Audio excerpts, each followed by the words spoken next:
it's Penny Black and Jill Foster here for your next PB&J card class. And today I'm sharing another technique using our beautiful brushstroke stamps.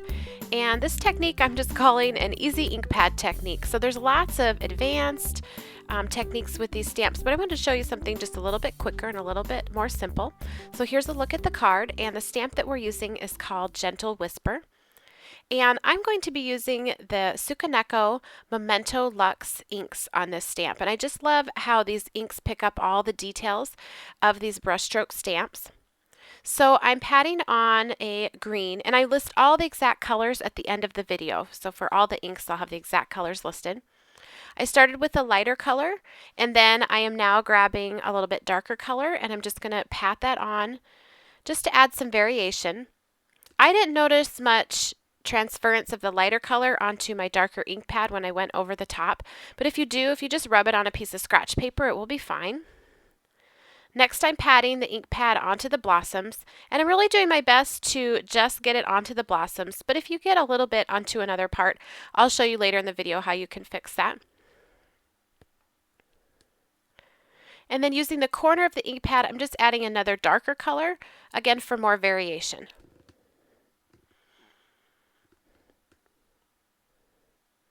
And there's a spot where I had gone over with the pink, and I just added a little darker green on top. Now I very lightly misted this so that all of the colors, even the greens that we first started with, are activated. And I'm going to press this onto smooth Nina Solar White cardstock. And you can see what a beautiful impression you get and all of those nice details from the stamp. So to add some shading to the flowers, I'm still using the Memento Luxe inks, and I'm just using a sponge applicator to apply some additional color to the center of the blossoms. Before I did this, I did make sure that my stamping ink was dry, so I just hit it with my heat tool just to be sure that it was dry. It does take these inks a little bit longer to dry, but the heat tool will speed that up. And then I'm even going to use for these small spaces just my fingertip so I can get right in there and apply that ink. So just press my finger on the ink pad and then directly onto the stamped image. And I found that really gave me a lot of control.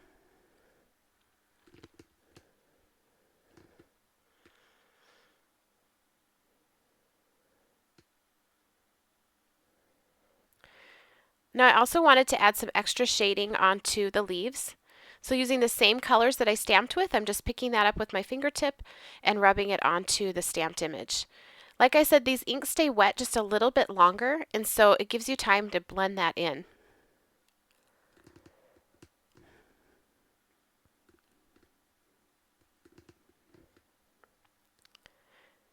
And then for just a little extra shading, or if you have any spots where you've added an ink color that you didn't want or you didn't intend to be in that place, I just grabbed my Faber-Castell Design Memory Craft Art Grip colored pencils, and you could use any type of colored pencils, and just colored onto the image. This also adds some extra detail, or right up here on those stems where it was difficult to get the green, I can just go right over the top of that and add it on there.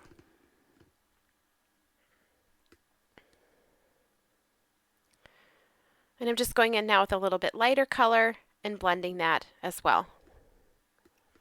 And really, on any of these steps, you don't have to do them all. You could simply just ink up the stamp and stamp it onto your card and it looks beautiful. Or you could just add the little bit of shading to the center of the flowers and skip the colored pencil step. It's really just whatever you prefer and whatever supplies you have on hand. Here I added a dark brown just to give a little more dimension to the flowers, and I'm just simply going right over the lines that are already there, that are a part of that stamp. So it doesn't require any special shading, just drawing a few lines there to darken things up, and it looks a little bit more realistic.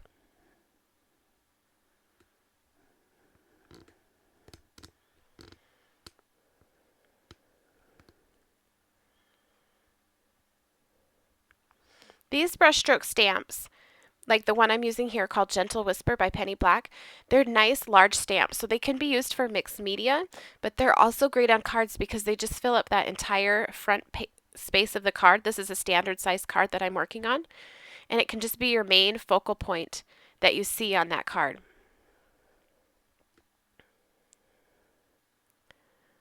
You can also stamp them off the edge of the cardstock and only see part of the flower that's revealed, and it changes the entire look.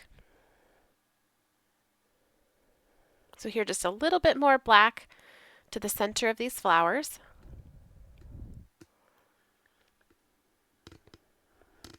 And a touch here on the leaves.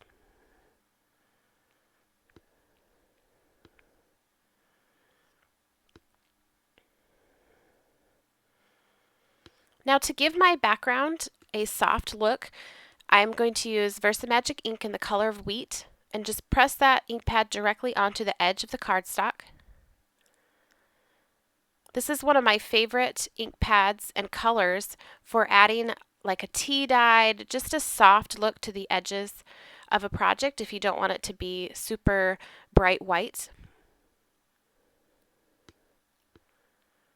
You'll see sometimes I hold the paper up in my hand and sometimes I just press that on there, starting off of the edge on my work surface and then working my way onto the cardstock. For some additional text stamping at the bottom, I'm using our T for Transparent stamp called Footnotes. I inked that with Onyx Black ink, remove some of that with a baby wipe before stamping, and then we'll lay that across the bottom and press. And you can see by removing some of that ink with a baby wipe, you don't get a total solid image going across, so it's just a little bit more of a vintage look. Now, I wasn't sure that I wanted it all the way across the bottom, but I decided I did, so I stamped that again over on the right hand side. And just to add a few paint splatters, I'm coloring with a distress marker onto my acrylic block, just picking that up with some water and a paintbrush and splattering the image. I thought that was a nice way to bring up the black of the text from the bottom up into the top, into the flower.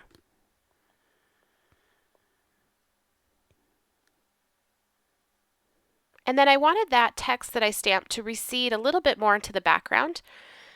So I just using some gesso and swiping that on with my finger, making sure that that ink was dry before I did that.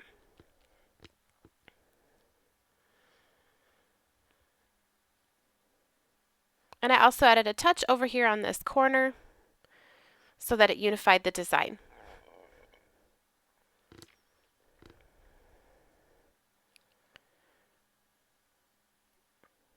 And then, of course, a few more paint splatters. So I mounted this onto a note card cut from colored cardstock using dimensional adhesive, and I also added a die cut sentiment. Thanks so much for watching. If you enjoyed today's video, be sure to give it a thumbs up and subscribe to our channel. You can also follow Penny Black on our blog, our Facebook, Pinterest, and Twitter accounts as well. And here's a list of all the supplies used.